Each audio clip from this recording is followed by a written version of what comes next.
Hello and welcome back to another session of Learn with Vrinda. We are talking about class 9 science chapter number 4 structure of atom and अब तक इस chapter के अंदर हमने सब atomic particles के बारे में जाना था। प्रोटॉन इलेक्ट्रॉन की डिस्कवरी के बारे में जाना था। प्रोटॉन इलेक्ट्रॉन न्यूट्रॉन के बारे में जाना था। आफ्टर डेट हमने एंड कैथोड रे एक्सपेरिमेंट को जाना था। एंड इन सब को डिस्कस करने के बाद हमने मॉडल ऑफ एटम्स की बात की थी, जिसमें सबसे पहले हमने डाल्टन्स की एटॉमिक थ्योरी के फेलियर को जाना। उसके बाद हमने थॉमसन के मॉडल को स्टडी किया। आफ्टर डेट हमने अल्फ़ा रे स्कैटरिंग एक्सपेरिमेंट को जाना। And now we are discussing Rutherford's model of atom. अब तक हमने रदरफोर्ड के अल्फ़ा रे स्कैटरिंग एक्सपेरिमेंट को समझा था। अब उस एक्सपेरिमेंट के बेसिस पे जो उन्होंने मॉडल दिया था, हम उसके बारे में बात करेंगे। So let's discuss about what is Rutherford's model of atom. Rutherford state that there is positive charge center in an atom called nucleus. Nearly all the mass of an atom nucleus. Rutherford ने कहा था कि एक atom के अंदर centre में positive charge present होता है, जिसे हम न्यूक्लियस कहते हैं। और पूरे एटम का जो मास होता है वो उस मास का ज़्यादातर हिस्सा इस न्यूक्लियस के अंदर प्रेजेंट होता है। सो फर्स्ट पॉइंट क्लियर हुआ। अपने फर्स्ट पॉइंट में रदरफोर्ड ने कहा था कि अगर हम एक एटम की बात करें तो उस एटम का जो पॉजिटिव चार्ज होता है वो उस एटम के सेंटर में प्रेजेंट होता है और उसे कहा जाता है न्यूक्लियस। एंड जो हमारा न्यूक्लियस होता है, इस न्यूक्लियस का जो हमारा न्यूक्लियस है, इस न्यूक्लियस के अंदर ही हमारे एटम का most of the mass present होता है। सो इट इज़ क्लियर कि जो न्यूक्लियस है उसी का न्यूक्लियस के अंदर एटम का most of the mass present होता है। ज़्यादातर मास जो एटम का होगा वो किसके अंदर प्रेजेंट होगा? वो आपका न्यूक्लियस के अंदर प्रेजेंट होगा। Next, point number 2 states that the electron revolve around the nucleus in the circular path.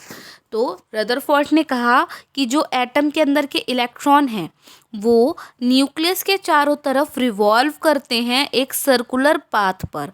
ठीक है, अब तक के मॉडल में थॉमसन ने क्या कहा था कि न्यूक्लियस के अंदर इलेक्ट्रॉन सिर्फ पड़े हुए होते हैं, बट रदरफोर्ड ने कहा कि नहीं, न्यूक्लियस के चारों तरफ इलेक्ट्रॉन रिवॉल्व कर रहे होते हैं, वो भी एक सर्कुलर पाथ के अंदर। समझ में आया आप लोगों को? Second point, the last point states that the size of the nucleus is very small as compared to the size of the atom. यानी अगर हम एटम के साइज से न्यूक्लियस के साइज की कंपैरिजन करें तो एटम की कंपैरिजन में न्यूक्लियस का साइज बहुत ज़्यादा छोटा होता है। ये कुछ पॉइंट्स थे रदरफोर्ड के मॉडल ऑफ एटम के, और इसके अलावा आधे से ज़्यादा बातें वो अपने एक्सपेरिमेंट के थ्रू समझा ही चुके थे। तो क्या क्या बातें थी? फर्स्ट ऑफ ऑल उन्होंने कहा था कि जो पॉजिटिव चार्ज होता है वो कहाँ प्रेजेंट होता है? वो एटम के सेंटर में प्रेजेंट होता है, और इसी पॉजिटिव चार्ज के अंदर एटम का बहुत सारा मास जो होता है वो इसी न्यूक्लियस के अंदर प्रेजेंट होता है। दूसरे पॉइंट में उन्होंने कहा कि जो इलेक्ट्रॉन होते हैं वो आपके न्यूक्लियस के चारों तरफ रिवॉल्व करते हैं। तरफ रिवॉल्व करते हैं किसके? न्यूक्लियस के चारों तरफ, वो भी कौन से पाथ पर? सर्कुलर पाथ पर। और थर्ड पॉइंट में थर्ड पॉइंट में रदरफोर्ड ने कहा कि जो भी आपका न्यूक्लियस है उसका साइज़ एटम के साइज़ के कंपैरिजन में बहुत ज़्यादा छोटा होता है। चलिए, अब यहाँ पर तो हो गई रदरफोर्ड के मॉडल की बात। अब बात कर लेते हैं इस मॉडल में लिमिटेशंस क्या थी, इस मॉडल के अंदर कमियाँ क्या क्या थी। The first limitation is the revolution of the electron in a circular orbit is not expected to be stable. Any particle in a circular orbit would undergo acceleration, and during acceleration charged particle, यानी कि जैसे कि Rutherford ने बोला कि जो electron है वो न्यूक्लियस के चारों तरफ रोटेट करते हैं, रिवॉल्व करते हैं सर्कुलर पाथ के अंदर। तो जो पहला लिमिटेशन था वो ये था कि जब भी इलेक्ट्रॉन का रिवोल्यूशन सर्कुलर पाथ में होगा वो स्टेबल नहीं होगा।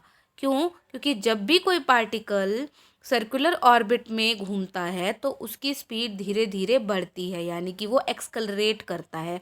और जब कोई भी पार्टिकल एक्सलरेट करता है तो उसमें से एनर्जी रेडिएट होती है। तो इस हिसाब से तो जो पार्टिकल, जो इलेक्ट्रॉन न्यूक्लियस के चारों तरफ घूम रहा है उनमें भी एनर्जी आ जाएगी, उनमें से भी एनर्जी निकलेगी। तो फिर उसके बाद एटम स्टेबल कैसे रहेगा जब उसके अंदर से एनर्जी निकलती रहेगी? तो इस बात का जवाब रदरफोर्ड के पास नहीं था, and that's why it is the limitation of Rutherford's model. क्योंकि वो जवाब नहीं दे पाए थे, इसीलिए ये उनकी एक ड्रॉबैक है। ठीक है, वो नहीं बता पाए थे, इस पॉइंट को क्लैरिफाई नहीं कर पाए थे कि जब इलेक्ट्रॉन रिवॉल्व करेंगे तो वो एक्सेलरेट भी करेंगे, एंड जब वो एक्सेलरेट करेंगे तो उनमें से जो एनर्जी निकलेगी उस एनर्जी की वजह से एटम अनस्टेबल हो जाएगा। तो फिर एटम स्टेबल रहा कहाँ से? The next point is the revolving electron will lose energy and finally fall into the nucleus. अब इसमें कहा था कि पहले पॉइंट में उन्होंने बोला कि atom energy, electron energy radiate करेंगे, उनमें से एनर्जी निकलेगी, एंड इन केस अगर उसमें से एनर्जी रिलीज नहीं हुई, ठीक है, तो क्या होगा? इवेंचुअली घूमते घूमते घूमते घूमते एक्सेलरेट होते होते इलेक्ट्रॉन अपनी सारी एनर्जी खो देगा, और एनर्जी खोने के बाद वो सीधा न्यूक्लियस के ऊपर गिर जाएगा, एंड न्यूक्लियस के ऊपर गिर गया तो एटम स्टेबल कहाँ से रहा? ठीक है। After that the third one is if this were so, the atom be highly unstable and hence matter would not exist in the form that we have known that atom are quite stable. और अगर ये सारी चीज़ें होती, atom radiate करता, घूमता, उसमें से एनर्जी रेडिएट होती, या इलेक्ट्रॉन न्यूक्लियस के ऊपर फॉल कर जाता, तो इन दोनों ही सिचुएशन में एटम का स्टेबल बने रहना या एटम का उस फॉर्म में रहना जिस फॉर्म में हम स्टडी कर रहे हैं उस फॉर्म में आना पॉसिबल ही नहीं होता। और अगर ये सब पॉसिबल है, विच मीन्स कि रदरफोर्ड के मॉडल में कहीं ना कोई कमी है। There is some limitation, there is some more information which have to be disclosed. तो जो लिमिटेशंस थी वो क्लियर हुई। तो क्या लिमिटेशन थी रदरफोर्ड की? रदरफोर्ड के मॉडल की सिर्फ इतनी सी लिमिटेशन थी कि रदरफोर्ड ने कहा कि इलेक्ट्रॉन न्यूक्लियस के चारों तरफ रिवॉल्व करता है, बट यहाँ पर क्वेश्चन था कि अगर वो सर्कुलर पाथ में रिवॉल्व करता है तो उसमें एक्सेलरेशन होगी, रोटेट करते करते एक्सेलरेशन की वजह से उसकी स्पीड बढ़ेगी, एंड जब उसकी स्पीड बढ़ेगी तो वो एनर्जी रेडिएट करेगा, and if in case it radiates energy, अगर उसने एनर्जी रेडिएट करी तो वो स्टेबल रहेगा ही नहीं, एंड इन केस अगर उसने एनर्जी रिलीज़ नहीं करी तो घूमते घूमते घूमते घूमते इवेंचुअली वो अपनी एनर्जी को खो देगा, और जब ऐसा होगा तो वो न्यूक्लियस के ऊपर गिर जाएगा। एंड इन दोनों ही केसेस में, चाहे वो एक्सलरेट करते हुए एनर्जी रेडिएट करे, चाहे वो एनर्जी लूज़ करने के बाद न्यूक्लियस पे फॉल हो जाए, दोनों ही केसेस में आपका एटम स्टेबल नहीं रहेगा, एटम आपका अनस्टेबल हो जाएगा। और यही थी रदरफोर्ड की ड्रॉबैक। रदरफोर्ड मॉडल के बाद नेक्स्ट जो मॉडल आया वो था Bohr model of an atom, और इसे जिन साइंटिस्ट ने दिया था उनका नाम था Niels Bohr. So in order to overcome the objection raised against Rutherford's model of the atom, Neil Bohr put forward his hypothesis about atom. तो रदरफोर्ड ने जो भी अपना मॉडल दिया और उस मॉडल में जो भी ऑब्जेक्शंस उठाए जा रहे थे इलेक्ट्रॉन के रिवॉल्व करने पर, एक्सेलरेशन एंड एनर्जी लूज़ करने के रिगार्डिंग जो भी पॉइंट ऑफ व्यूज़ दिए जा रहे थे, उन्हें दूर करने के लिए नील बोर ने अपनी हाइपोथेसिस दी एटम के बारे में। तो what was the postulate of Bohr's model? So first one is electron revolve in certain orbit having well defined energy, these orbit are called shell. तो बोर ने बोला कि हाँ, इलेक्ट्रॉन जो है वो न्यूक्लियस के अराउंड रिवॉल्व करते हैं एंड सर्कुलर पाथ में रिवॉल्व करते हैं, बट ये जो आपका सर्कुलर पाथ होता है वो एक फिक्स्ड एनर्जी लेवल वाला पाथ होता है। ठीक है, यानी कि जब इलेक्ट्रॉन घूम रहा है तो जिस सर्कुलर पाथ में वो घूम रहा है उसकी एनर्जी फिक्स है, चाहे इलेक्ट्रॉन कब तक भी घूमे उसकी एनर्जी उतनी ही रहेगी। और इस फिक्स्ड पाथ को ही हम क्या कहते हैं, इस फिक्स्ड ऑर्बिट को ही क्या कहा जाता है, शेल कहा जाता है।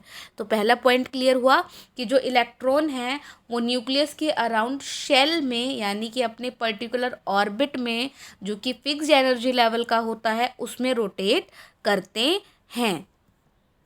The second one is electron do not emit radiation as long as they remain in the same energy level. Next point में उन्होंने बोला कि इलेक्ट्रॉन तब तक एनर्जी एमिट नहीं करते हैं जब तक कि वो अपने ऑर्बिट में रोटेट कर रहे हैं। अगर इन केस वो अपने ऑर्बिट से बाहर निकलते हैं तभी वो एनर्जी रेडिएट करते हैं, नहीं तो उसमें कोई भी एनर्जी रेडिएट होती ही नहीं है। तो एटम के अनस्टेबल होने का सवाल ही नहीं उठता। The last one is supply of energy excites the electron to higher energy level. Electron केवल तभी हायर एनर्जी लेवल पे जाएगा जब उसे एक्सटर्नल या किसी भी इंटरनल सोर्स से एनर्जी मिलेगी। जब इलेक्ट्रॉन को एनर्जी मिलेगी वो तभी अपना ऑर्बिट छोड़कर हायर ऑर्बिट में जा पाएगा, नहीं तो वो अपने ऑर्बिट को छोड़कर कहीं नहीं जाता और ना ही वो अपने ऑर्बिट में घूमते समय किसी भी तरीके की एनर्जी को रेडिएट करता है। आई बात समझ में?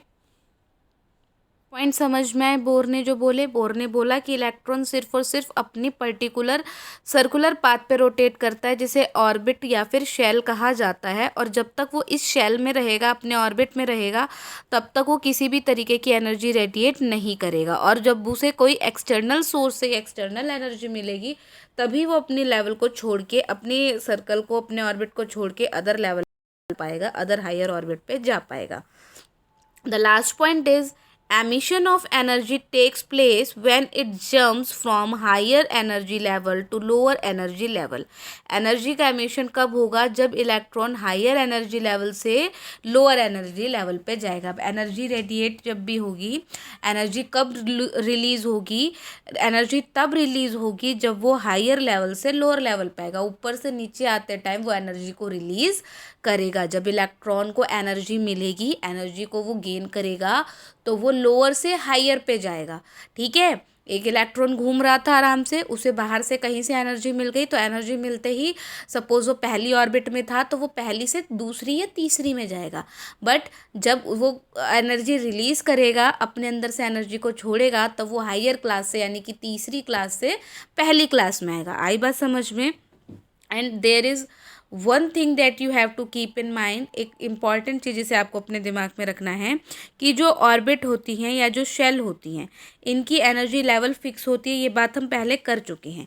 बट इन्हें कैसे रिप्रेजेंट किया जाता है? इन्हें अल्फ़ाबेटिकल लेटर में रिप्रेजेंट किया जाता है। एंड ये होते हैं आपके KLMNN।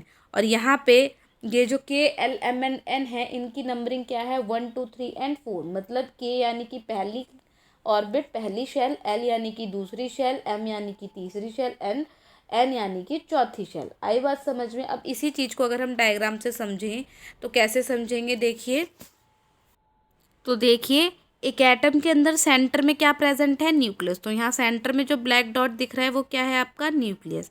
अब इसके अराउंड ये जो पहला सर्कल है ये आपकी पहली ऑर्बिट यानी कि पहली शेल को दर्शाता है। और पहली शेल हमारी क्या थी? K। ठीक है, तो K शेल यानी कि N बराबर में 1 यानी कि ये नंबर में पहली शेल है। उसके बाद K के बाद जो दूसरा सर्कल आपको दिखाई दे रहा है ये हमारी दूसरी शेल है यानी कि N बराबर में 2। एंड ये शेल कौन सी है? L शेल है। अब जो तीसरा सर्कल है वो आपकी M शेल यानी कि तीसरी शेल को रिप्रेजेंट कर रहा है। और जो लास्ट का सर्कल है वो N शेल यानी कि चौथी शेल को रिप्रेजेंट कर रहा है। और जितने ज़्यादा इलेक्ट्रॉन होंगे उतनी ज़्यादा शेल की काउंटिंग बढ़ती चली जाएगी। आई बात समझ में? बोर के मॉडल में उन्होंने कहा, क्या कहा था? उन्होंने कहा था सेंटर में एटम के सेंटर में न्यूक्लियस प्रेजेंट होता है। तो सेंटर में आपको न्यूक्लियस दिख रहा होगा। उसके बाहर जितने भी सर्कल आपको दिखाई दे रहे हैं वो सारे सर्कल उसके क्या हैं? ऑर्बिट है, उसकी शेल है। हर शेल का अपना एक अल्फ़ाबेट, अपना एक नंबर है। नंबरिंग 1 टू स्टार्ट होती है, 1 2 3 4 एंड 5 6 7 8 9, जब तक जितने ऑर्बिट आपके हैं उतनी नंबरिंग चलती रहेगी। और जो शेल होती है उनकी स्टार्टिंग लेटर यानी कि अल्फ़ाबेट से होती है, KLMN और सोन अप टू जैसे भी होगी। अभी तक फ़िलहाल आपका एन से काम चल रहा है, तो फ़िलहाल आप याद रखेंगे कि KLMN शेल होती हैं। आई बात समझ में इतनी?